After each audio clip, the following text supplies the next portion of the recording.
அன்னைக்கு தந்தி தொலைக்காட்சியில அவரை பத்தி நான் கடுமையான விமர்சனம் பண்ணிட்டு அதை முடிச்சுட்டு வந்தப்ப பாத்தீங்கன்னா அன்னோன் நம்பர்ஸ்ல இருந்து எனக்கு கிட்டத்தட்ட ஒரு 10-15 நம்பர்ஸ்ல இருந்து நிறைய தொடர்ச்சியான கால். அதெல்லாம் தான் அவரோட கைக்கூலிகள். போன பண்ணி உன்னை வெட்டுவோம் குத்துவோம். திமுகவோட பின்னணி இருக்குன்னு நீங்க நினைக்கிறீங்களா? ஐ மீன் திமுக தான் செங்கோட்டையன் இயக்குறது. நானு முதல்ல உங்ககிட்ட பலமுறை நான் சொல்லியிருக்கேன், உள்ள புகுந்து அவர் பின்னாடி இதுல செங்கோட்டையன் இயக்குறாரு. எனக்கு ஆதாரப்பூர்வமா கிடைச்சதுனாலதான் நான் சொல்றேன். இல்லைன்னா நான் அவர் இன்றளவு மதிக்கத்தக்க நபர். அவர் என்ன பண்றாரு அப்படின்னா, அவர் குருமூர்த்தி அவர்கள் தான் இயக்குறாரா? குருமூர்த்தியோட பின்புலம் இருக்குது, திமுகவுடைய பின்புலம். 10 நாளா எனக்கு கெடுத்துற எந்த புடிச்சுக்கோ என்னோட அன்பு காதல் பரிசு அடுத்த நாளே கட்சியில இருந்து தூக்கி அடிச்சு சரியான பதிலடியை கொடுத்திருக்கிறார். ஒரு விஷயம் சார், ராஜ துரோகம் செய்து விட்டது பிஜேபி. என்னுடைய பார்வையில கூட்டணி தர்மத்தை மீறி விட்டது பாஜக. திரும்ப அது ஒரு எஃகு கோட்டையா எடப்பாடி பழனிசாமி தனக்கு கீழே கொண்டு வர்றப்ப நீங்க உட்கார்ந்து பேசின ஃபர்ஸ்ட் மீட்டிங்லயே உங்க உட்கட்சி விவகாரங்களை தலையிட மாட்டோம் அப்படின்னு சொன்னதுக்கு அப்புறம் 1.5 கோடி தொண்டர்களுடைய தலைவர் அவருடைய இதுக்கு 10 நாள் நான் கெடு விதிக்கிறேன் இவர் பேசுறாரு. பேசிட்டு இவ்வளவு பிஸி ஷெட்யூல்ல போய் அமித்ஷாவை பாக்குறாரு அப்படின்னா இதை பார்த்த அதிமுக தொண்டருடைய மனநிலை அப்ப என்னவா இருக்கும்? ஜெயலலிதா அவர்களுடைய காலத்திற்கு பிறகாக அதிமுகவினுடைய சரிவுன்றது எங்க ஆரம்பிச்சது அப்படின்னா பாஜகவினுடைய தலையீட்டுல இருந்து தானே ஆரம்பிக்குது. அதிமுக மேல விசுவாசம் இல்ல, பாஜக விசுவாசியாக மாறி போயிட்டாரு. அன்னைக்கே தெரிஞ்சுக்கிட்டு தான் அவர் வெளியேற்றப்படுறதுக்கு அடிப்படை காரணமே அதுதான். அணைக்க வேண்டிய இடத்துல அணைச்சிருக்கிற எங்க சார் அடிமை பழனிசாமி? ஒரு உதாரணம் சொல்லுங்க சார். இல்ல அப்படிப்பட்டவர் தான் திரும்பவும் கூட்டணி வச்சுட்டாரு. இனிமே கூட்டணியே வைக்க மாட்டோம், கூட்டணி வச்சுட்டாரு. கூடாங்கட்டு கேடாய் முடியும் ஒருங்கிணைப்பாளர் அப்படின்னு போட்டுக்கிட்டு உட்கார்ந்துட்டு இருக்கிறாரு. அவர் எப்படி சார் நீங்க சேர்த்துவீங்க? இவங்க எல்லாம் எடப்பாடி இதைத்தான் செங்கோட்டையன் சொல்றாரு, மறப்போம் மன்னிப்போம் அப்படிங்கிறாரு. அவங்க வழியில ஏன் இப்பவும் செயல்படக்கூடாது அப்படின்னு கேக்குறாங்க. அம்மாவோட தலைமை அவர் நிகழ்ச்சி சேலஞ்ச் பண்ணி நான் தான் பொதுச் செயலர்னு சொல்லியிருக்காரா? இல்ல அதுக்கு முன்னாடி பாத்தீங்கன்னா எஸ்.டி. சோமசுந்தரம் புரட்சி தலைவர் இல்ல நான் தான் பொதுச் செயலாளர் அப்படின்னு சேலஞ்ச் பண்ணிருக்காங்க. முதல் விஷயம் இவங்க தலைமையை சேலஞ்ச் பண்றாங்க சார். உன்ன நான் தலைவரா ஏத்துக்க மாட்டேன்னு சொல்றாங்க. டெல்லி செங்கோட்டைக்கு 2 பேரும் நல்லா இருக்கணும் அப்படின்னு நினைக்கிறேன். நான் ஒண்ணு சொல்றேன், செங்கோட்டைக்கு திரும்ப சொல்றேன், பழனிசாமியோடு மோதாதே, பனையூர் பக்கம் தள்ளாது.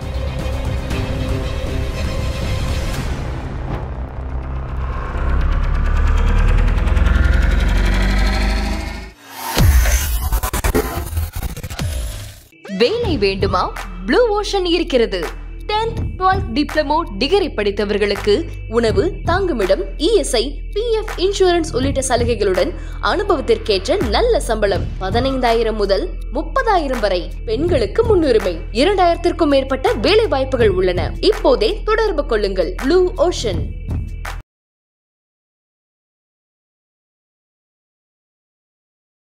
தமிழ் நேயர்கள் அனைவருக்கும் அன்பு வணக்கம். இன்றைய சிறப்பு நேர்காணலில் நம்மோடு இணைந்திருக்கிறார் அரசியல் விமர்சகர், வழக்கறிஞர் திரு சேலம் மணிகண்டன் அவர்கள். அவரிடம் தற்போது பேசுபொருளாக இருக்கிற அதிமுக விவகாரம் குறித்த பல்வேறு விஷயங்கள் பற்றி பேச இருக்கிறோம். பேசலாம். வணக்கம் சார். வணக்கம் சார்.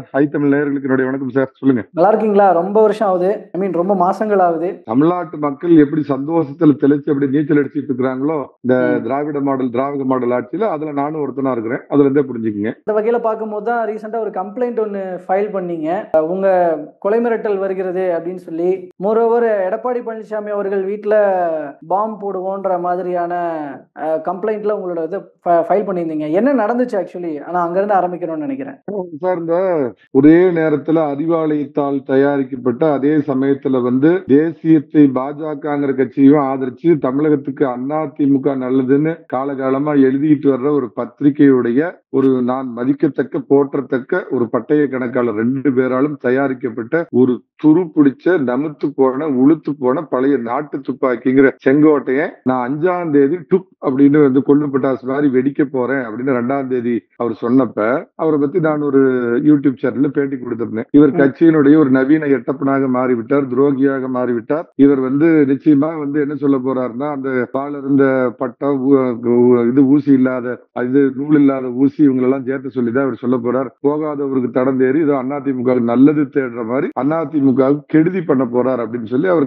காட்டமா விமர்சனம் பண்ணி நான் ஒரு பேட்டி கொடுத்திருந்தேன். அந்த பேட்டி நிறைய பேர் பார்த்தாங்க. அதுக்கப்புறம் அந்த 5ஆம் தேதி அவருடைய இது நடந்ததுக்கு அப்புறம் அன்னைக்கு தந்தி தொலைக்காட்சியில அவரை பத்தி நான் கடுமையான விமர்சனம் பண்ணிட்டு அதை முடிச்சுட்டு வந்தப்ப பாத்தீங்கன்னா அன்னோன் நம்பர்ஸ்ல இருந்து எனக்கு கிட்டத்தட்ட ஒரு 10-15 நம்பர்ஸ்ல இருந்து நிறைய தொடர்ச்சியான கால். அதெல்லாம் தான் அவரோட கைக்கூலிகள். போன பண்ணி உன்னை வெட்டுவோம் குத்துவோம், எங்கடா இருக்கு நாய அப்படின்னு ரொம்ப அறிவுறுக்கத்தக்க மோசமான அவனுக்கு தெரிஞ்ச நாகரிகம் அப்படித்தான் அத்தனை திமுகனால தயாரிக்கப்பட்ட திமுக குண்டர்கள் தான் இன்னைக்கு குண்டு அது என்ன யானை குட்டி யானையில வந்து இறங்குனாங்க. அந்த கூட்டம் தான் பேசியிருக்குன்னு நினைக்கிறேன். எங்க அண்ணனை செங்கோட்டையனே அப்படி பேசுற, உன்னை வந்து வெட்டுவோம், எடப்பாடி வீட்டுல வந்து குண்டு அடிச்சு கொல்லுவோம், அப்படி இப்படிலாம் பேசினாங்க.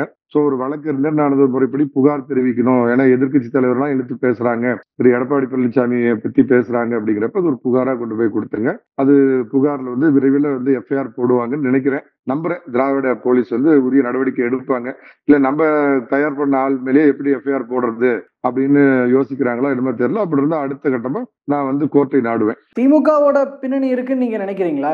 ஐ மீன் எக்ஸ்ட்ரீமா பார்த்தா செங்கோட்டையன் இயக்குறது. சார் நானு முதல்ல உங்ககிட்ட பலமுறை நான் சொல்லியிருக்கேன், இந்த அரசியல் விமர்சகர், வழக்கறிஞர், நடுநிலையாளரு, ஓரநிலையாளரு, இல்ல நான் வந்து அவரோட ஆலோசகர் அப்படிலாம் இருந்தேன், இப்படிலாம் வேஷம் போட மாட்டேன். நாட்டுக்கு மோடி, ஸ்டேட்டுக்கு எடப்பாடி அப்படின்னு நான் பேசக்கூடியவன். ஆரம்பத்துல இந்த 4 ஆண்டுகளா இந்த கூட்டணி பிரிஞ்சிருந்தப்ப கூட நாட்டுக்கு மோடி, ஸ்டேட்டுக்கு எடப்பாடி அப்படின்னு தான் நான் பேசக்கூடியவங்க.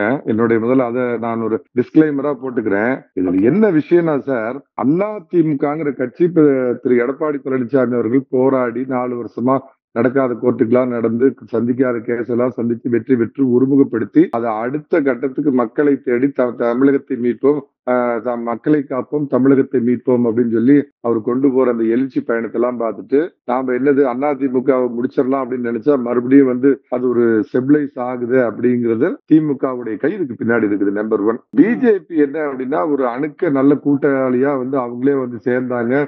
நீ நானும் இன்னையில இருந்து நண்பர் அப்படின்னு சொல்லி சொன்னாங்க. அப்ப 2 பேரும் பேசினப்ப mister Palanisamy 2026 for your 2029 for பிஜேபின்னு மரியாதைக்குரிய எங்க டெல்லி பாஷா பாய் அமித்ஷா எல்லாம் சொன்னாரு. அப்ப திரு எடப்பாடி பழனிசாமி அவர்கள் வச்ச கண்டிஷன் என்னன்னு கேட்டீங்கன்னா, எக்காரணம் கொண்டும் எங்க உள்கட்சி விவகாரத்துல தலையிடக்கூடாது அப்படின்னு கேட்டிருந்தாரு. அதை ஒத்துக்கிட்டு தான் இந்த கூட்டணியை ஏற்பட்டதுங்கிறப்ப பிஜேபி ஆதரவு சக்தி அப்படின்னு சொல்லி மரியாதைக்குரிய ஆடிட்டர் குருமூர்த்தி இதை நான் குறைக்க விரும்பல. அவர் பிஜேபிக்கு ஆலோசகர். நான் பார்த்திருக்கேன், திரு வாஜ்பாய் அவர்கள் பிரதமரா இருந்தப்ப, அத்வானி அவர்கள் துணை பிரதமரா இருந்தப்ப அவங்களோட சர்வசாதாரணமா காலையில டிஃபனும் நைட்டு டிஃபனும் அவங்களோட சாப்பிடக்கூடிய ஒரு மிகப்பெரிய மனிதர் அவரு. இருங்க சார், ஒரு கால் வந்துருச்சு அதுக்குள்ள. ஓகேவா? அவர் வந்து என்ன இதுல எதுக்காக வந்து உள்ள புகுந்து அவர் பின்னாடி இதுல செங்கோட்டையை இயக்குறாரு? எனக்கு ஆதாரப்பூர்வமா கிடைச்சதுனாலதான் நான் சொல்றேன். இல்லைன்னா நான் அவர் இன்றளவு மதிக்கத்தக்க நபர். அவர் என்ன பண்றாரு அப்படின்னா, அவர் நம்பி பன்னீர்செல்வம் அவர்கள் தான் இயக்குறாரா? குருமூர்த்தியோட பின்புலம் இருக்குது, திமுகவுடைய பின்புலம். கடவுள் பாதிக்கிற மாதிரி திமுக வந்து அமித்ஷா மோடி வரைக்கும் எடுத்துட்டு போலாமா? அந்த பின்னணியில இருக்கிற ஆட்கள்ல குருமூர்த்திக்கும் பின்னாடி அமித்ஷா மோடி இருக்கிறார்கள் அப்படின்னு எடுத்துக்கலாமா? அதான் சார் சொல்றேன், கடவுள் பாதி மிருகம் பாதின்னு நம்ம ஆழ்வார்பேட்டை ஆண்டவர் புரியாத மொழியில பேசி ஒரு படத்துல நடிச்சாரு. அந்த படத்துல வர்ற மாதிரி திமுகங்கிற மிருகம் பாதி, குருமூர்த்திங்கிற கடவுள் பாதி, 2 பேர் தான் சேர்ந்து செங்கோட்டை இயக்குறாங்க. திமுக வந்து எப்படியாவது டீஸ்டெபிலைஸ் பண்ணணும், பண்ணணுங்கிறதுக்காக இதுல இறங்குறாங்க. ஆடிட்டர் குருமூர்த்தி என்ன நினைக்கிறாரு, நம்மளை நம்பி ஒருத்தர் தர்ம யுத்தம் கருமாந்திர யுத்தம் நடத்தி இன்னைக்கு நடு வீதியில நிக்கிறாரு, அவரை எப்படியாவது திரும்ப அதிமுகக்குள்ள புகுத்தி விட்டுட்டோம்னா எடப்பாடி பழனிசாமிக்கு ஒரு செக் பேட் வச்சதா இருக்கும். அதை வந்து பிஜேபி தலைவர்கள் ரசிப்பாங்கிற நோக்கத்துல அவர் இது பண்ணார். பட் இம்மீடியட்டா அதுக்கு திரு எடப்பாடி பழனிசாமி ரியாக்ட் பண்ணி அடுத்த நாள் 10 நாளா எனக்கு கெடுத்துற எந்த புடிச்சுக்கோ என்னோட அன்பு காதல் பரிசு அடுத்த நாளே வந்து கட்சியில இருந்து தூக்கி எறிஞ்சு சரியான பதிலடியை கொடுத்திருக்கிறார். ஒரு விஷயம் சார், ராஜ துரோகம் செய்து விட்டது பிஜேபி. என்னுடைய பார்வையில கூட்டணி தர்மத்தை மீறி விட்டது பாஜக, லட்சுமண ரேகையை தாண்டி விட்டது பாஜகங்கிறது தான் என்னுடைய பார்வை. நான் என்ன கேட்கிறேன்னா, அதிமுகவுடைய அகில இந்திய தலைவரா மரியாதைக்குரிய அமித்ஷா, இல்ல அதிமுகவுடைய அகில இந்திய செயலாளரா நிர்மலா சீதாராமன், அதிமுகங்கிறது எப்படி ஒவ்வொரு நாட்டுக்கும் ஒரு இறையாண்மை இருக்குதோ ஒரு இறையாண்மை உள்ள ஒரு மாநில கட்சி சார். நீங்க ஆரம்பத்துல 2016 அம்மா மறைஞ்சப்ப அம்மா அவர்கள் அமைத்த ஆட்சி வந்து கவிழ்ந்து போயிடக்கூடாது, திமுக பின்வாசல் வழியா வந்து ஆட்சியை பிடிச்சிடக்கூடாதுன்றதுக்கு அன்னைக்கு பாஜக உதவியது. நான் எந்த விதத்திலயும் அதை மறுக்கல. நாட்டு நலனுக்காக, தமிழ்நாட்டு நலனுக்காக உதவுனீங்க.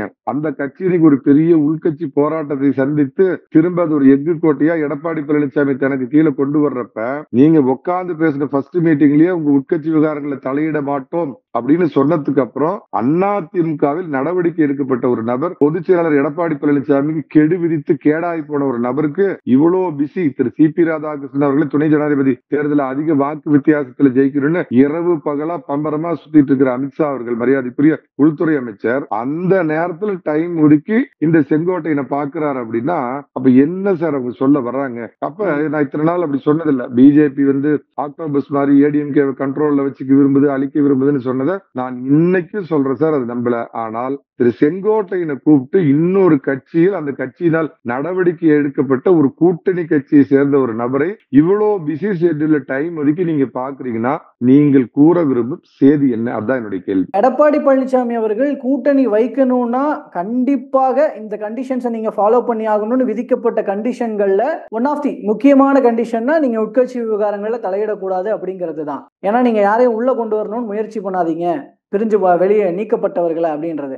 இப்ப அதை மாறுறாங்க, அதுல விட்டு அதை தாண்டாங்க அப்படின்னா இது எடப்பாடி பழனிசாமி அவர்களுடைய கோபத்துக்கு உள்ளாகிறார்கள். இது கூட்டணியை கெடுக்கும் ஒரு விஷயத்தை புள்ளியை நோக்கி நகர்த்தும்னு அப்படிதான் நீங்களும் பார்க்கிறீங்களா? பாஜகவுடனான கூட்டணியை பரிசீலனை செய்ய வேண்டிய இடத்துக்கு எடப்பாடி பழனிசாமி வருவாரா?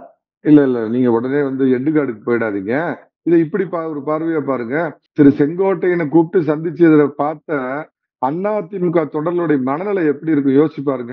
அதிமுக தொடர்கள் என்னடா நம்மளோட வந்து இவங்களே இறங்கி வந்து கூட்டணி வச்சாங்க, நல்லபடியா இப்பதான் ஜெல் ஆகுது, எல்லா பக்கமும் நாமளும் திரு எடப்பாடி பழனிசாமியோட கூட்டத்துக்கு எல்லாம் பிஜேபி தொண்டர்களும் வராங்க, நமக்குள்ள ஒரு இணக்கம் ஏற்பட்டு இருக்குது. இந்த நிலைமையில கட்சியில் நடவடிக்கை எடுக்கப்பட்ட நபர் வேண்டுமென்றே ஒரு சார் நான் கேட்கிறேன், இந்த கட்டட கலைஞர்கள் சங்கம், சமையல்காரர்கள் சங்கம்னு இருக்கும், அதுல இருக்கிற ஒரு தலைவர் கூட அதுல இருக்கிற ஒரு பொறுப்பாளர் யாராவது கெடு விதிச்சானா அடுத்த நிமிஷம் தூக்கி போட்டுருவாங்க வெளியே. ஆனா ஒரு 1.5 கோடி தொண்டர்களுடைய தலைவர் அவருடைய இதுக்கு வந்து 10 நாள் நான் கெடு விதிக்கிறேன்னு இவர் பேசுறாரு. பேசிட்டு இவ்வளவு பிஸி ஷெட்யூல்ல போய் அமித்ஷாவை பாக்குறாரு அப்படின்னா இதை பார்த்து அதிமுக தொண்டருடைய மனநிலை அப்ப என்னவா இருக்கும்? அப்ப பாஜக நம்மளை கபலீகரம் செய்து பின்னாடி நம்மள முதுகுல குத்துதுங்கிற எண்ணம் வருமா வராதா? ஐயா, இது நீங்கள் பெற்ற பிள்ளை, மரியாதைக்குரிய நாங்கள் மதிக்கக்கூடிய அமித்ஷா அவர்களே, இது நீங்கள் பெற்ற கூட்டணி பிள்ளை, நீங்களே ஏன் அந்த பிள்ளைய வந்து செதைக்கிறதுக்கு பாக்குறீங்கிறது தான் என்னுடைய கேள்வி. பாஜகவோட திட்டமே அதுதானே. அவங்களோட ட்ராக் ரெக்கார்ட்ஸ் எல்லாம் எடுத்து பார்க்கும் போதும் ஒவ்வொரு மாநிலத்திலயும் அதை தானே பண்றாங்க. அந்த வகையில இங்க பிரதானமாக இருக்கிற ஒரு கட்சி இல்லாமல் போனாதானே அந்த இடத்தை நம்ம பிடிக்க முடியும்ன்றதான பாஜகவினுடைய எண்ணமாக இருக்கிறது. அப்ப அதுல முதல் குறிவைக்கப்பட்டிருக்கிறது அதிமுக தான் அப்படிங்கிற பார்வை தானே இருக்கு. அதை புறந்தள்ளிட முடியுமா என்ன? இந்த அறிவாலய சில பேர் வேணா அப்படி பேசுவாங்க. நான் அந்த பார்வையில இருந்து மாறுபடுறேன். பாஜகவோட ஹிஸ்டரியானா நான் 2 கட்சியும் ஆதரிக்கக்கூடியவன் தான். எடப்பாடி பழனிசாமியோட அதிதீவிர ஆதரவாளர் இருந்தாலும் நாட்டுக்கு மோடி, ஸ்டேட்டுக்கு எடப்பாடி, நாட்டுக்கு மோடி சாமி, தமிழ்நாட்டுக்கு பழனிசாமின்னு நான் சொல்லக்கூடியவன். எந்த ஸ்டேட்ல சார் பிஜேபி பண்ணாங்க? குமாரசாமி வந்து பாத்தீங்கன்னா உனக்கு 2.5 வருஷம் எனக்கு 2.5 வருஷம்னு அவர் 2.5 வருஷம் ஆண்டு அனுபவிச்சு பிஜேபி முதுகுல குத்தினார் நம்பர் 1. அதுக்கெல்லாம் 15-17 வருஷத்துக்கு முன்னாடி உமா பாரதி உனக்கு 2.5 வருஷம் எனக்கு 2.5 வருஷம் சொல்லிட்டு அந்த அம்மா ஆட்சி முடிஞ்சோடனே பிஜேபி முதுகுல குத்தி தூக்கி எறிஞ்சாங்க நம்பர் 2. அன்னைக்கு கூட்டணியில சிவசேனா பிஜேபியோட இருந்துட்டு பிஜேபி தனி சிங்கிள் லார்ஜஸ்ட் பார்ட்டியா வந்தப்ப நீங்க அதுல வந்து சொற்ப சீட்டு தான் வாங்கி நீங்க 2ஆம் இடம் இருந்தப்ப அன்னைக்கு ராத்திரியே உங்களுடைய கொள்கை எதிரி, சித்தாந்த எதிரி, மரியாதைக்குரிய பால் தாக்கரே எதற்காக அந்த கட்சியை ஆரம்பிச்சாரோ அந்த நேர் எதிர் சித்தாந்தமுடைய காங்கிரஸோட சேர்ந்து நீங்க பிஜேபி முதுகுல குத்துனீங்க.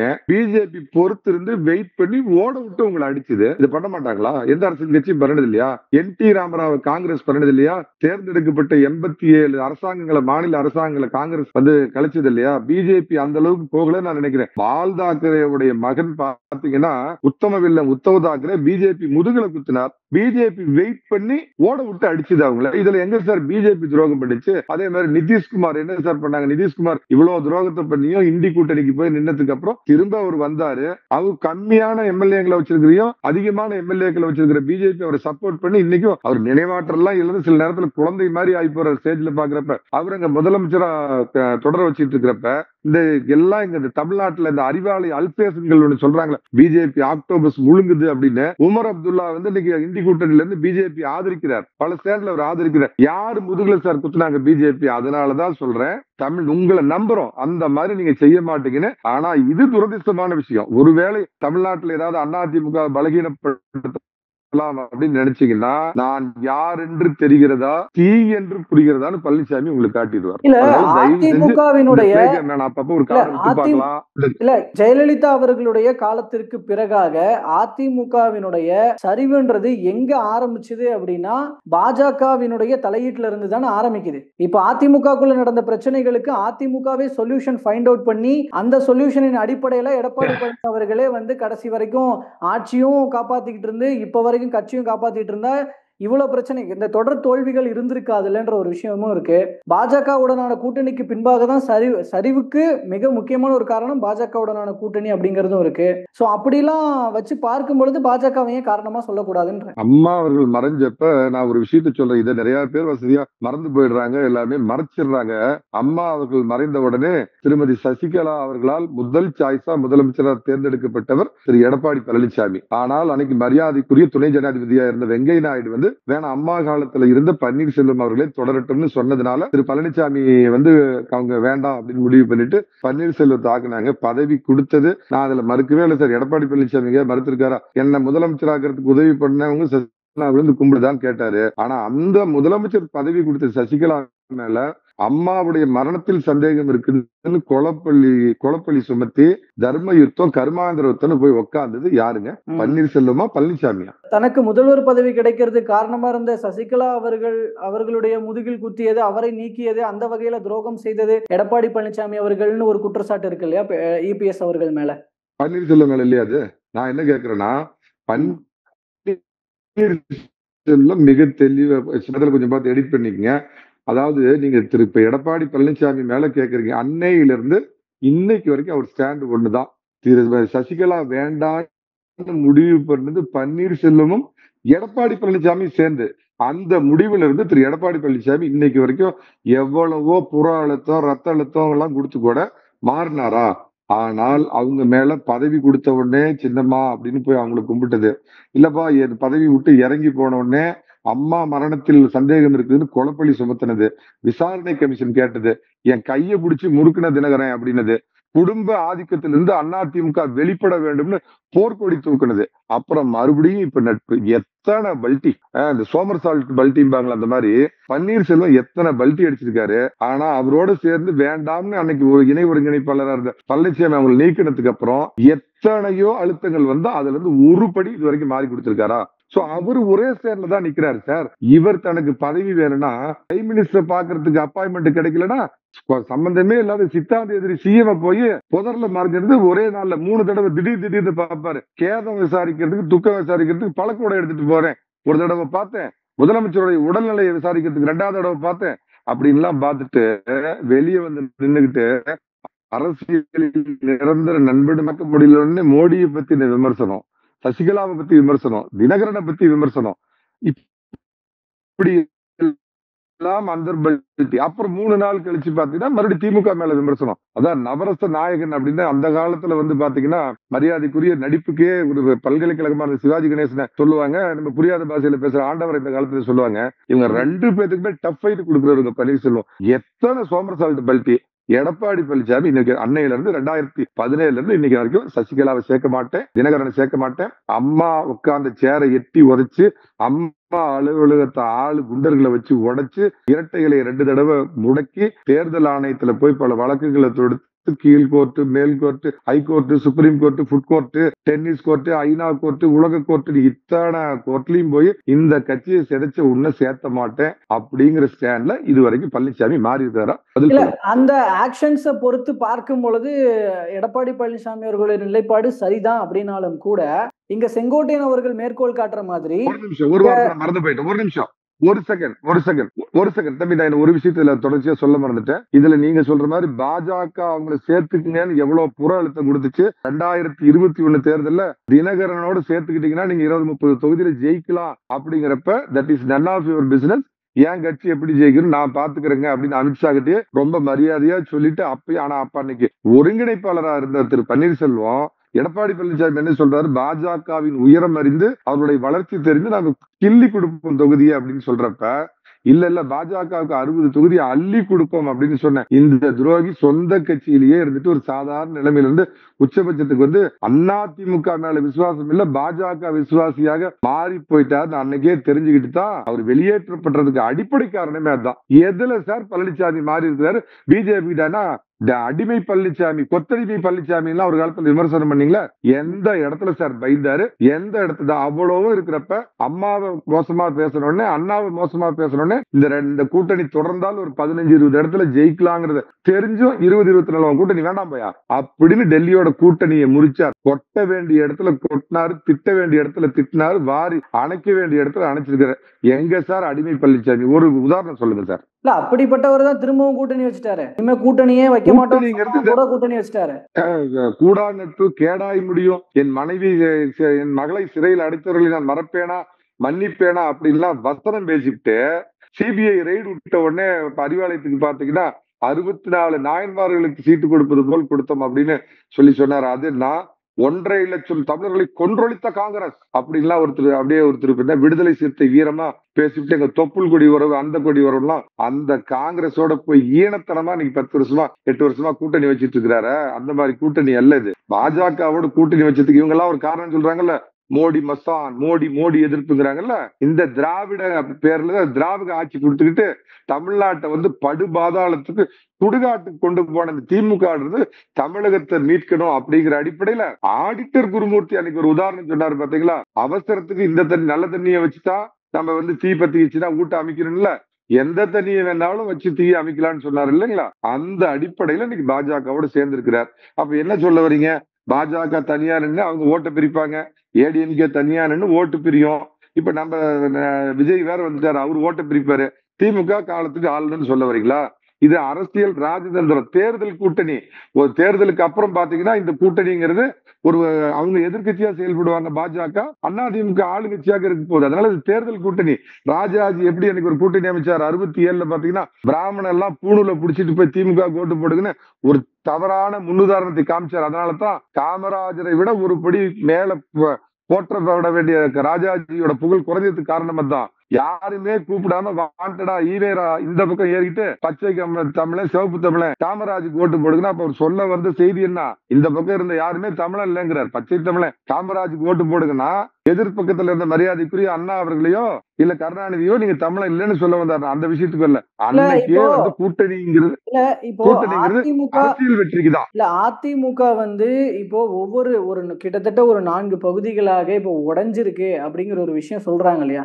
இப்போ இந்த தொடர் தோல்விகளுக்கு ஒரு காரணமாக இந்த பிரிஞ்சிருக்கிறதும் ஒரு காரணம் அப்படின்ற போது அதிமுகவினுடைய எதிர்காலம் நல்லா இருக்கணும் அப்படின்னா எல்லாரும் ஒண்ணு சேரணும், ஒன்றுபட்ட அதிமுக வரணும் அப்படின்னு சொல்றது. ஏன்னா வாக்கு வங்கி இழப்பு அப்படிங்கிறதையும் நம்ம அக்செப்ட் பண்ணிக்கிட்டு தான் ஆகணும். தென் மாவட்டங்கள்ல எல்லாம் தோல்விகள் இருக்கு அப்படின்ற இடத்துல இப்ப அதுக்கு காரணங்கள் இந்த மாதிரி பிரிஞ்சிருக்கிறதும் தானே. இப்போ மோரோவர் இங்க கொங்கு பகுதியில் இருக்கிற செங்கோட்டையனும் போர்க்கொடி தூக்கி இருக்கிறார் அப்படின்னா இது மேலும் தோல்விகளுக்கு தானே வழிவகுக்குன்ற ஒரு விஷயம் இருக்கு இல்லையா?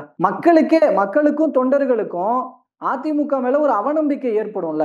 எல்லாரும் சரி நம்ம பேசாம வேற கட்சிக்கு மாறலாம், இல்ல இனிமே சரி அதிமுக விட்டுட்டு வேற கட்சிக்கு ஓட்டு போடலான்ற மனநிலைக்கு வந்துருவாங்கல்ல. நீங்க சொன்னது போல விஜய் வேற வராரு. இப்ப இத்தனை பிரச்சனை இருக்கும்போது எல்லாரும் ஒன்னா இருந்தா இன்டாக்டா இருந்தா அது கட்சிக்கு பலம்ன்ற ஒரு பாயிண்ட் வைக்கிறாங்கல்ல. முதல்ல ஒண்ணு சொல்லிருங்க சார், இந்த ஒன்றுபட்ட அதிமுக ஒன்றுபடாத அதிமுகங்கிறது ஒரு அயோக்கியத்தனமான வாதம். நான் சொல்றத பொறுமையா கேட்டுக்குங்க. டோட்டல் இன்ஃபியூசன் திரு எடப்பாடி பழனிசாமி கூட இருக்குது. ஒரு 4 இண்டிவிஜுவல்ஸ் போய் வெளியே நின்று பேசிட்டு இருக்கிறாங்க. ஒரு கட்சி உடைஞ்சுது அப்படின்னா எனக்கு தெரிஞ்சதுக்கு இலக்கணத்தை சொல்றேன். பன்னீர்செல்வம் பின்னாடி ஒரு 10 எம்எல்ஏக்கள், தினகரன் பின்னாடி ஒரு 5 எம்எல்ஏ, இந்த கோயம்புத்தூர்ல இருந்து மீசையை முறுக்கிட்டு சாயந்தராச்சுன்னா உட்காந்துட்டு அதிமுகவை நாசப்படுத்துவார் கேசி பழனிசாமி, அவர்கிட்ட ஒரு 3 எம்எல்ஏ. நம்ம Bangalore hello mister Ashoka, hello mister தம்பி ஐ தமிழ் அப்படின்னு இங்கிலீஷ் பேசுவாரு. நம்ம புகழேந்தி அவர்கிட்ட ஒரு 2 எம்எல்ஏ, ஒரு 10 பொதுக்குழு உறுப்பினர், 25 செயற்குழு உறுப்பினருங்க. இவங்க பின்னாடி இருந்தாங்கன்னா நீங்க சொல்றதை ஏத்துக்கலாம். அதிமுக 4 உடைஞ்சிருக்குதுன்னு. ஏன் சார் இவங்க பின்னாடி மினிமம் கேரண்டி 4 பேர் கடைசி காலத்துக்கு தேவைப்படும்ல, அந்த மினிமம் கேரண்டி 4 பேருமே ஒவ்வொருத்தருக்கு பின்னாடியுமே இல்ல. நம்பர் 1 சரி சார் ஒன்றுபடலாம்னா என்ன அப்படின்னு கேட்டீங்கன்னா, ஒரு அம்மா அதிமுக ஆபீஸ்ல திருடிட்டு போன லெட்டர் பேட்லயும் விசிட்டிங் கார்டுலயும் வச்சுக்கிட்டு நான் தான் அதிமுகவின் பொதுச் செயலாளர்னு போட்டுக்கிட்டு அறிக்கை விட்டுட்டு இருக்குது. அதிமுகவில் தேர்ந்தெடுக்கப்பட்ட ஒட்டுமொத்த ஒரு இன்ஸ்டிடியூஷனோட பொதுச் செயலர் ஒருத்தர் இருக்கிறப்ப நான் பொதுச் செயலாளர் அதிமுக கொடியை கபலீகரம் பண்ணி லெட்டர் பேடை திருடி நான் பொதுச் செயலாளர்னு போட்டுட்டு இருக்குது. அந்த அம்மாவை எப்படி சேர்த்துவீங்க? Number 1. Number 2, she is a convicted person. ஒரு சிறை சென்ற குற்றவாளி. அம்மா சிறை செல்ல காரணமா இருந்தவர். 2027 வரைக்கும் நீங்க தேர்தலில் போட்டியிட முடியாது. உங்களை கூட்டிட்டு போய் ஓட்டு கேட்க முடியுமா? உங்களை அதிமுக எந்த இடத்துல பிளேஸ் பண்ண முடியும்? இது அவங்களுக்கானது. பன்னீர்செல்வம் நல்லா ஒரு விஷயத்த புரிஞ்சுக்கங்க. இப்ப இவ்வளவு நாள் மோடி தான் எனக்கு சாமி, டெல்லி சாமி இதெல்லாம் சொல்லிக்கிட்டு அதிமுகங்கிறதே மறந்து அந்த பழைய துரோகம் எல்லாம் விட்டுருங்க. எல்லாத்துக்கும் தெரியும். ஆபீஸ் அடிச்சது, சின்னத்தை முடக்குனதெல்லாம். மோடி அப்பாயின்மெண்ட் கொடுக்கல அப்படின்னு நேரடியா உருண்டுகிட்டு போய் புதர்ல மறைஞ்சிருந்து ஜென்ம எதிரி, ஜென்மாந்திர எதிரி, இந்த பிறவியின் எதிரி முத்துவேல் கருணாநிதி மகன் மு.க. ஸ்டாலினை போய் பார்த்துட்டு அரசியல் எனக்கு நிரந்தர நண்பனும் கிடையாது, பகைவனும் கிடையாதுங்கிறாங்க. இந்த இடத்துல ஒரு வரலாற்று நிகழ்வை சொல்றேன். திருமதி ஜானகி ராமச்சந்திரன் முதலமைச்சரா இதானப்ப பாத்தீங்கன்னா அவங்களுக்கு ஷார்ட்ஃபால் வந்தப்ப பண்ணாத ஒரு மிகப்பெரிய வரலாற்று தவற பண்ணாங்க. கருணாநிதியோட அறிவாலயத்துக்கு போய் உங்கள் எம்எல்ஏக்களை சப்போர்ட் பண்ணி ஆட்சியை காப்பாற்ற வேண்டும்னு கேட்டப்ப அதை நேர்ல பார்த்த அதிமுக தொண்டை, நீங்கள் முதலமைச்சர் ஐயா நம்மளுடைய வணங்குதலுக்குரிய எம்ஜி ராமச்சந்திரனுடைய மனைவியாக இருந்தாலும் போகாத இடம் போய் அறிவாலயத்திலேயே போய் சப்போர்ட் கேட்டீங்கன்னு அவங்க தோத்ததுக்கு அதேதான் காரணம். சண்டை மாறுதமாடி நமக்கு ஜென்ம எதிரி வந்து பாத்தீங்கன்னா திமுகன்னு சொன்ன ஜெயலலிதாவை தன்னுடைய தலைவராக ஏத்துக்கிட்டான். இதுதான் வரலாறு. ஜானகி ராமச்சந்திரனே அந்த இடத்துல கால போய் மிதிச்சதுனால தூக்கி எறிஞ்ச அதிமுக தொண்டை போய் திமுக தலைவர் கருணாநிதியை போய் நீ இப்ப அறிவாலயத்துல பார்த்துட்டு 3 தடவை பார்த்துட்டு அவரோட நீ வந்து இது வாங்கி கொடுத்துட்டு சிரிச்சுட்டு வெளியே நின்றுட்டு இருந்தீங்கன்னா உன்னை அதிமுக தொண்டை ஏத்துக்குவாங்களா? 2 தினகரன் பாத்தீங்கன்னா அம்மா அவர்கள் காலத்திலே முற்றிலுமாக ஒதுக்கி வைக்கப்பட்டவர். அதே மாதிரி சசிகலா இன்னொரு விஷயத்தை மறந்து போயிட்டேன். திரும்ப அவங்க இதுல பாய்ஸ் கார்டுல இருந்து வெளியேற்றப்பட்டு திரும்ப உள்ள வந்தப்ப அவங்க ஒரு கடிதாசம் எழுதி கொடுத்தாங்க. வேணப்ப இன்டர்நெட்ல இருக்குது பாருங்க. நான் ஒருபோதும் கட்சி பணிகளில் எதுவும் ஈடுபட மாட்டேன். அம்மா அவர்கள் நலனுக்காக, அம்மாவிற்கு உதவியாக நான் இருப்பேன். எந்த காலத்திலும் நான் அரசியலில் ஈடுபட மாட்டேன் அப்படின்னு ஒரு கடிதாசம் எழுதி கொடுத்தாங்கல்ல. சோ அம்மாவுடைய அந்த எழுதி கொடுத்ததை இன்னைக்கு எடப்பாடி பழனிசாமி நிறைவேற்றுறாரு. எப்படி சார் இவங்களை பிளேஸ் பண்ணுவீங்க? அப்புறம் அவர் பன்னீர்செல்வம் ஒரு ஆள் கிடையாது. கட்டுறதுக்கு கரைவேட்டி கிடையாது, கார்ல கட்டுறதுக்கு கொடி கிடையாது, தோல்ல போடுறதுக்கு துண்டு கிடையாது, கூட ஆளு கிடையாது. அவரு கூட நிழலை தவிர நிரந்தரமா எதுவுமே கிடையாது. ஒருங்கிணைப்பாளர் அப்படின்னு போட்டுக்கிட்டு உட்கார்ந்துட்டு இருக்கிறாரு. அவரை எப்படி சார் நீங்க சேர்த்துவீங்க? இவங்க எல்லாம் எடப்பாடி இதைத்தான் செங்கோட்டையன் சொல்றாரு, மறப்போம் மன்னிப்போம் அப்படிங்கிறாரு. ஜெயலலிதா அவர்களையும் அவர்களுடைய செயல்பாடுகளையும் எம்ஜிஆர் அவர்களுடைய செயல்பாடுகளையும் மேற்கோள் காட்டுறாரு. மூத்த தலைவர்களான அவர்களே தங்களுக்கு எதிராக செயல்பட்டவர்களை கடைசியில அரவணைச்சு கட்சியில சேர்த்துக்கிட்டாங்க. அவங்க வழியில ஏன் வந்து இப்பவும் செயல்படக்கூடாது அப்படின்னு கேக்குறாங்க. இந்த மரக்கலண்டு போய் அறிவாலயத்தோடைய கொத்தடிமையா மாறி போன செங்கோட்டை கிட்ட வேணா நாளைக்கு உங்க நிருபரை அனுப்பிச்சு கேளுங்க. புரட்சி தலைவருடைய தலைவராகவும் இருந்திருக்காரு, பொதுச் செயலாளரும் இருந்திருக்காரு. அவருடைய தலைமையை யாராவது சேலஞ்ச் பண்ணிருக்காங்களா? நம்பர் 1 முதல்ல புரிஞ்சுக்க. அவர் யார்? திரு காளிமுத்து அம்மாவை விமர்சனம் பண்ணாங்க. அம்மாவோட தலைமை அவர் என்னைக்கா சேலஞ்ச் பண்ணி நான் தான் பொதுச் செயலாளர்னு சொல்லியிருக்காரா? இல்ல அதுக்கு முன்னாடி பாத்தீங்கன்னா எஸ் டி சோமசுந்தரம் புரட்சி தலைவர் வந்து இல்ல நான் தான் வந்து பொதுச் செயலாளர் அப்படின்னு சேலஞ்ச் பண்ணிருக்காங்க. முதல் விஷயம் இவங்க தலைமையை சேலஞ்ச் பண்றாங்க சார். உன்ன நான் தலைவரா ஏத்துக்க மாட்டேன்னு சொல்றாங்க. 1.5 கோடி தொண்டர்களாலும் பொதுக்குழுவாலும் தேர்வு செய்யப்பட்ட எடப்பாடி பழனிசாமிய உன்ன நான் தலைவரா ஏத்துக்க மாட்டேன்னு சொல்றாங்க. நம்பர் 1 பிரச்சனை. 2வது நீங்க சொன்ன எஸ் டி சோமசுந்தரம் மத்தவங்க நீக்கப்பட்டவர்கள் எல்லாம் பாத்தீங்கன்னா அந்த கட்சியில சேர்ந்தவனே அந்த கட்சிக்கு விசுவாசியா, புரட்சி தலைவருக்கு விசுவாசமா, புரட்சி தலைவிக்கு விசுவாசமா இருந்தாங்க. ஆனா இதுல ஒருங்கிணைப்பாளரா இருந்தப்பயே பாஜகவுக்கு அள்ளி கொடுப்போம்னு பாஜக விசுவாசம் காட்டின அந்த பாஜக கண்டுகளுடனே அறிவாலய கொத்தடிமையா மாறி போன பன்னீர்செல்வத்தை எந்த நம்பிக்கையில சார் இந்த கட்சியில சேர்த்துக்கீங்க? போய் செங்கோட்டை கிட்ட தீர்வு கேளுங்க சார். இன்னும் மைக்க பிடிச்சிட்டு அவர் வந்து பேட்டி கொடுத்தாரு, அதுக்கு தீர்வு கேளுங்க சார். எப்படின்னு அதுல இன்னமும் ஒரு கேள்வி இன்னமும் தொக்கி நின்றுகிட்டே இருக்கு. செங்கோட்டையன் அவர்கள் அவர் உட்பட யார் யாரெல்லாம் போய் இந்த ஒருங்கிணைப்பு சம்பந்தமா இபிஎஸ் கிட்ட பேசணும்னு சொன்னாரோ அந்த மற்ற 5 முக்கிய அமைச்சர்கள் மௌனமாக இருக்கிறத எப்படி பார்க்கிறது? செங்கோட்டையனுக்கு எதிராக பேசலையே. செங்கோட்டையனுக்கு ஆதரவு யாரும் பண்ணிருக்காங்களா? ஆமாமா நாங்க வந்து செங்கோட்டையனோட போய் பொதுச் செயலாளர் பார்த்து பேசணும் அப்படின்னு என்டாஸ் பண்ணிருக்காங்களா? ஆனா எதிரா பேசி இருக்கணுமே. இந்த சிச்சுவேஷன்ல எதிரா பேசி இருக்கணும்ல. இபிஎஸ்க்கு சப்போர்ட்னா எதிரா பேசி இருக்கணும்ல. நான் ஒரு விஷயம் சொல்றேன் சார். என்ன எடப்பாடி பழனிசாமி கிம் ஜோங் அவரை பார்த்த உடனே அப்படியே பயந்துகிட்டு ஐயோ சர்வாதிகாரி எடப்பாடி பழனிசாமின்னு பயந்துக்கிறாங்களா? முதல்ல அவங்க என்டாஸ் பண்ணல. டிவி சண்முகத்தை பத்தி உங்களுக்கு தெரியும், எதுனாலும் பட்டுன்னு பேசக்கூடியவர். டிவி சண்முகமாவது ஆமா நாங்க போய் அன்னைக்கு பார்த்தோம், ஆனா வந்து அண்ணன் ஒத்துக்கல அப்படின்னு அவர் ஏதாவது சொல்லியிருக்காரா? இது ஒரு அந்த காலத்துல குண்டு பல்பு பார்த்துருக்கீங்களா தம்பி? மஞ்சள் பல்புபாங்களா? அந்த மாதிரி பீஸ் போன அந்த லோக்கல் பாஷையில சொல்லுவாங்க பர்ணான பல்ப். அது செங்கோட்டையன் அவரை ஒரு மைய பொருளா வச்சு பேசி அவருக்கு ஒரு லைம் லைட் கொடுக்க கூடாது அப்படின்னு அவங்க அமைதியா இருக்கிறாங்க. மத்தபடி போய் அவங்க பாக்கலங்கிறது உண்மை. செங்கோட்டையன் ஒரு பொய்யர். அவர் வந்து எந்த விதத்திலையும் அப்ப என்ன பண்ண சொல்லுங்க, யாரையாவது ஒரு அமைச்சர் ஒன்று சொன்ன கிம் ஜோங் கிடையாது திரு எடப்பாடி பழனிசாமி, எல்லாம் உங்களுடைய சகாதானே, யாராவது ஒருத்தர் சொல்லி ஆமா நாங்க போய் பார்த்தோன்னு சொல்லுங்க, அவர் சொல்றதை ஏத்துக்கலாம். ஓகே, நிறைவா ஒரு விஷயம் சார். இப்போ நான் முன்னாடியே கேட்டிருந்தேன். இப்போ அதாவது உட்கட்சி விவகாரங்கள்ல தலையிட மாட்டோம்னு சொன்ன பாஜக இப்போ செங்கோட்டையின் மூலமாக தலையிடுறாங்கன்ற ஒரு விஷயம் இருக்கும் பொழுது, எடப்பாடி பழனிசாமிக்கு அதன் மூலமாக ஒரு கோபமும் இருக்கு அப்படின்ற போது, பேசாம இந்த கூட்டணியை விட்டு விஜய் பக்கம் போவாரு, விஜயினுடைய பாதையில் விஜய் நோக்கி பயணிக்கிற சுச்சுவேஷன் வரும்ன்ற மாதிரியான யூக செய்திகள்லாம் உருவாகிட்டு இருக்கு. அப்படி அது நடக்கும்னு நினைக்கிறீங்களா? தாவேகா பத்தின பார்வை. ஒரே ஒரு உதாரணத்தை சொல்லிடுறேங்க. அம்மாவை பத்தியும் அண்ணாவை பத்தி விமர்சனம் பண்ண உடனே 2024 கூட்டணியே முடிச்சுக்கிட்டு எடப்பாடி பழனிசாமி வந்தார். ஆனால் சமீபத்துல ஒரு மாதத்துக்கு முன்னாடி பாத்தீங்கன்னா கம்யூனிஸ்ட் கட்சியை சேர்ந்த திரு சண்முகம் பேரறிஞர் அண்ணாவை பத்தி ஒரு விமர்சனம் பண்ணார். நான் பல தொலைக்காட்சி வாதங்கள்ல இந்த திமுகவுக்கு மறைமுகமா சொம்படிக்கிறவங்க நேராக 200 ரூபாய் வாங்குற ஊப்பி கிட்ட கேட்டேன், எல்லாம் அப்படின்னு இருக்கிறாங்க. அவர் சொன்ன விமர்சனம், திரு சண்முகம் கம்யூனிஸ்ட் கட்சியினுடைய செயலர் சொன்ன விமர்சனம், அண்ணா ஒரு பூர்ஷ்வா, அண்ணா காலம் தொட்டே திமுக ஒரு பூர்ஷ்வா கட்சி, அண்ணா சாதி படிநிலைகளை தூக்கி பிடித்தவர் இப்படின்னு சொன்னாரு. வாய் திறந்தாங்களா யாராவது? வாயை மூடிக்கிட்டு அதை அப்படியே கடந்து அண்ணாவை வச்சுதான் வயிற்று பொழப்பு, அரசியல் பொழப்பு, அண்ணாவுடைய மறைவுக்கு அப்புறம் அந்த கட்சியவே கபலீகரம் பண்ணிக்கிட்டு இன்னைக்கு கோடான லட்சம் கோடி அடிச்சுட்டு வாழ்ந்துட்டு இருக்கிறீங்க. அந்த அண்ணாவை பத்தி சண்முகம் இப்படி பேசினப்ப அரசியல் சூடு சொரணை எதுவும் இல்லாம கண்டும் காணாம கடந்து போற மாதிரி அல்ல பழனிசாமிங்கிறத சொல்லிட்டு, அதே சமயத்துல பாஜக இதோடு தயவு செஞ்சு இந்த அப்பப்போ ஒரு காடை இறக்கி பாக்குற வேலையை நிறுத்திடணும். செங்கோட்டை இல்ல, டெல்லி செங்கோட்டைக்கு 2 பேரும் நல்லா இருக்கணும் அப்படின்னு நினைக்கிறேன். நான் ஒண்ணு சொல்றேன், செங்கோட்டைக்கு திரும்ப சொல்றேன், பழனிசாமியோடு மோதாதே, பனையூர் பக்கம் தள்ளாது. நான் அதைத்தான் கேட்க வந்தேன். இத்தகைய செயல்பாடு, பாஜகவினுடைய இத்தகைய செயல்பாடுகள் மேற்கொண்டு தொடரும் பட்சத்துல பனையூர் பக்கம் நோக்கிய பயணம் இருக்கும் எதிர்பார்க்கலாம். அது பாக்குறவங்க புரிஞ்சுக்குவாங்க. நான் 2 கட்சி நல்லா இருக்குன்னு நினைக்கிற மாதிரி அவ்வளவு சீக்கிரம் உட்கார்ந்து திரு பழனிசாமி முடிவு எடுத்துட மாட்டாரு. ஆனால் பழனிசாமி நம்மள கூட்டணி எல்லாம் முறிக்க மாட்டார் அப்படின்னு நினைச்சு செய்த தவறை மீண்டும் நீங்க செய்ய மறுபடியும் முற்பட்டீங்க அப்படின்னா, நான் யார் என்று தெரிகிறதா, பழனிசாமி தீ என்று புரிகிறதா அப்படின்னு காட்டிடுவார். ஓகேங்க சார், நிறைய முக்கியமான தகவல்கள் அண்ட் கருத்துக்களை சொல்லியிருக்கிறீங்க. மக்கள் மத்தியில் வச்சிருவோம்.